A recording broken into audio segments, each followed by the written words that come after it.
नमस्कार दोस्तों, मैं हूं कामेंद्र चौधरी और आप देख रहे हैं YouTube channel the independent creator. और दोस्तों, इस कोरोना के काल में कोविड-19 महामारी जब पूरी दुनिया जैसे जनवरी के महीने से ही परेशान है और अब इसके केसेस करोड़ों में पहुंच चुके हैं। दुनिया में इसके केसेस 1 करोड़ से ज़्यादा हो चुके हैं। तो ऐसे स्थिति में जब हम किसी नए वायरस और नई महामारी का नाम सुनते हैं तो डर सा लगने लगता है।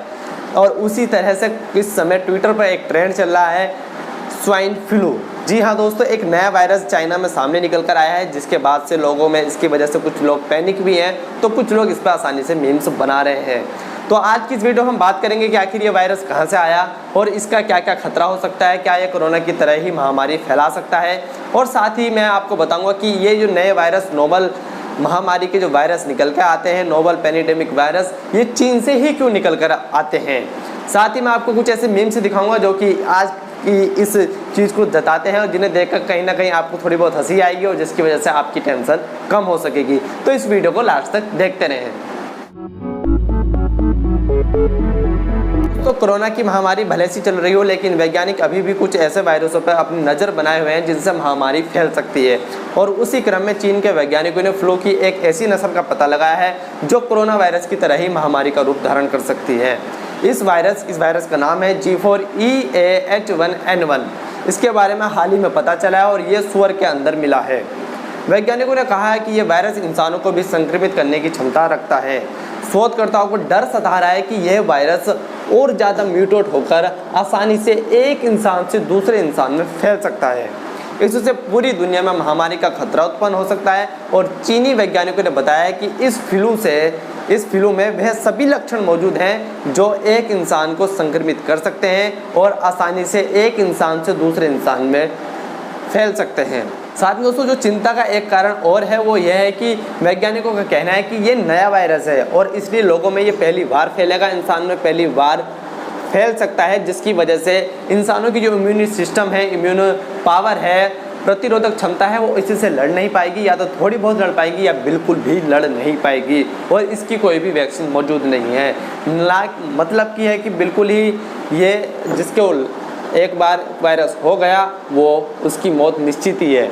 इस तरीके से अभी तक इस स्टडी में सामने निकल गया है, क्योंकि इसकी ना कोई वैक्सीन है और साथ ही इम्यूनिटी पावर जो मनुष्य की है वो भी इसको शायद नहीं रोक पाएगी, क्योंकि ये एक बिल्कुल नया वायरस है।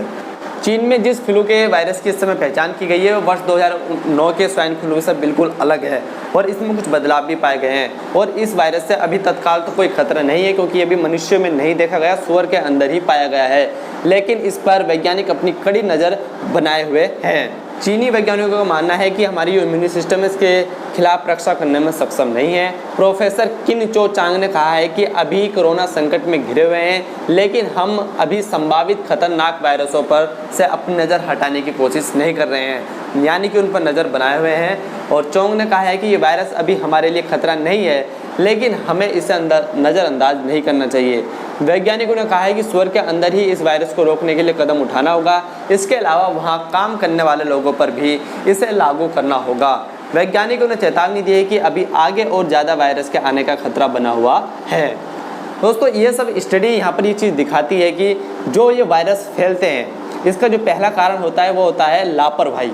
जी हाँ, क्योंकि पहले भी एक प्रकार से जब कोरोना वायरस फैला था तो तभी भी वैज्ञानिकों ने वहाँ की चेतावनी दी थी, लेकिन सरकार ने बिल्कुल ध्यान नहीं दिया और कब से कब ये फैल गया पता भी नहीं चला और सब हमारी आंखों के सामने होता रहा, हम कुछ नहीं कर पाए।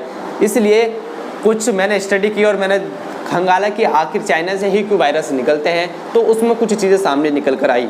वहाँ के कुछ प्रोफेसर, वहाँ के कुछ डॉक्टर, कुछ साइंटिस्ट भी कई बार इस पर लेख लिख चुके हैं, लेकिन वहाँ की सरकार ध्यान नहीं देती है।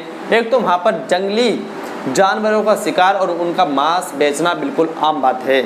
और जंगली जानवर ऐसे जिनके आपने नाम भी नहीं सुने होंगे, उनके मांस वहाँ के एक ओपन मार्केट में बेचा जाता है, जिसकी वजह से कच्चा मांस खाने से, उस मांस को बेचने से जो इंसान है उन वायरसों के संक्रमण में आ जाते हैं, जो कि मुख्यतः या सामान्यतः जानवरों के अंदर पाए जाते हैं। सुअर एक ऐसी प्रजाति है जो कि गंदगी को बहुत खाती है और इसको गंदगी साफ करने वाला जीव भी कहा जाता है, लेकिन गंदगी खाने की वजह से और भी कई कारणों से इसके अंदर एक ऐसे स्वाइन फ्लू के वायरस पाए जाते हैं जो कि बहुत घातक हैं।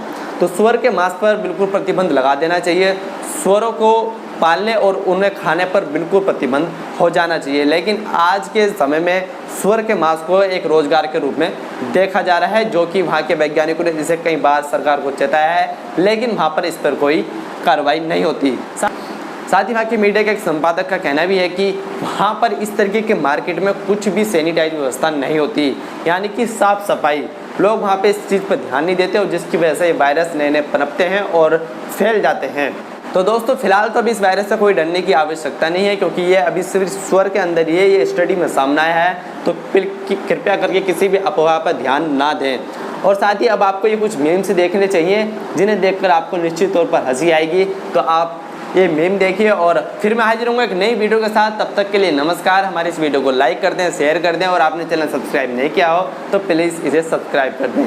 नमस्कार।